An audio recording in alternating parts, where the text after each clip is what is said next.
Congressman Jim Jordan joins me now. Congressman, thanks so much for being with us. You bet. All right, so you were in the room at the time. Yep. 245 times, Comey, who was the head of the FBI in one of the most important cases in American history, a FISA warrant that was funded by the Clinton campaign and Hillary Clinton to spy on someone working in the Trump campaign, and that's the least of it, says he doesn't really know or remember that part of it. Did you believe him? Well, you're right. 245 times he says, don't remember, don't recall, and don't know. What was most, I guess, the biggest takeaway for me was the don't know part. Specifically, he didn't know much about Christopher Steele, the guy who they used his work product, the dossier, to go get the warrant to spy on the Trump campaign. He didn't know. He never met Chris Steele. Didn't know the relationship that Christopher Steele had with Bruce Ohr, specifically that Christopher Steele was passing information to Bruce Ohr, who was then giving it to the FBI. Didn't know that Christopher Steele was terminated for talking to the press. Didn't know he had talked to the press. Didn't know they continued to work with Christopher Steele after he had been terminated and continued to get his information. So I was mostly struck by that. Here's the key player, the guy who put together the dossier that was the basis for getting the warrant, and you didn't know anything about him. I find that hard to believe, but those were his answers yesterday. Well, you know, clearly he and his lawyer went over all of the areas where he could possibly contradict himself from other hearings, other sworn testimony, from his book, and a number of interviews. But for a case of this significance, when he actually went to the President of the United States to talk about an unverified dossier, so from the time that he heard about it, the time that he approved the warrant in the FBI, and he had to do it, you and I both know it, at least two, if not three or four times. Right. He goes to the president, talks about it, and never says to his staff, gee, where do we get this from? Who's this guy, Christopher Steele? You and I both know from the public information that Christopher Steele was paid by the FBI for other information. He was a confidential informant. Right. I mean, is there any way to get this guy in any kind of jeopardy for perjury and lying? Well, no, I think you make a good point, because remember, on January 6th of 2017, he goes to New York and briefs President-elect Trump about the salacious and unverified dossier. So he thinks it's important enough to brief the president-elect, but yet he doesn't know anything about the guy who wrote it. Doesn't know that, for example, Christopher Steele told Bruce Ohr, who then told the FBI that Christopher Steele had said he was desperate to stop Trump from being president. That was what Bruce Ohr conveyed to the FBI. He doesn't know any of that information, but yet he's going to brief the president-elect about this. And as we know, what happened after that meeting on January 6th in New York, it was quickly leaked. CNN and BuzzFeed all then printed the entire dossier for the public to see. So that to me was hard to figure out. Like, how did you not know anything about the guy who was your main source for this whole thing? It's not only that, Jim. Listen, you know, anybody who has been a prosecutor, who's the head of the FBI, he is a political operative, and I'm going to talk about this in my open in a few minutes.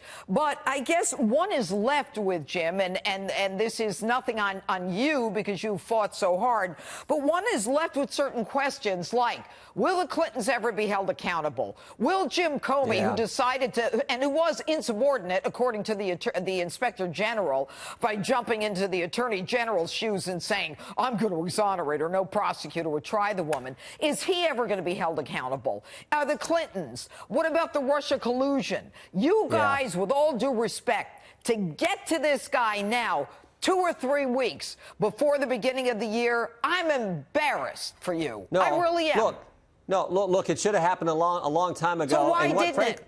Jim, why didn't it? You're a fighter. I know, and we've been pushing for it, and I tell you what we're pushing for now, Judge. Jim, who stopped you? Ultimately, it's the House leadership and it's the chairman who decide these things.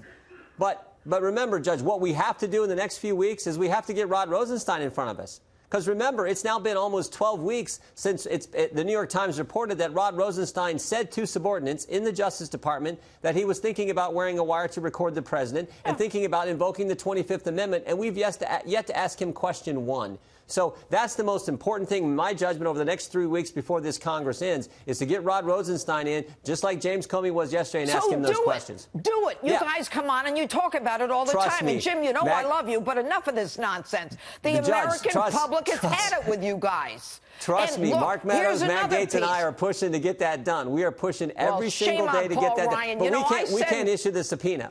Okay, I said right with Obamacare, Ryan should have been gone, and I took a lot of heat for it, and that was a year and a half ago or whatever it was. All right, this guy doesn't have the president or American people's interest at heart. Let me ask you one more question. Sure. So, Jim Comey decides that he's going to come out of the meeting with the president, take all these notes, leak them to his friend at Columbia Law School who's a non-government employee. I mean, this sanctimonious, holier-than-thou egomaniac who has to be at the center of everything. He's used to keeping this stuff close to the vest because he's part of and in charge of the deep state, and he's going to get away with it, isn't he? Well, we'll see. One of the things that did happen yesterday, too, is I asked him that meeting when he had with the president in February, where the president says, could you see your way clear to make sure Mike Flynn is okay?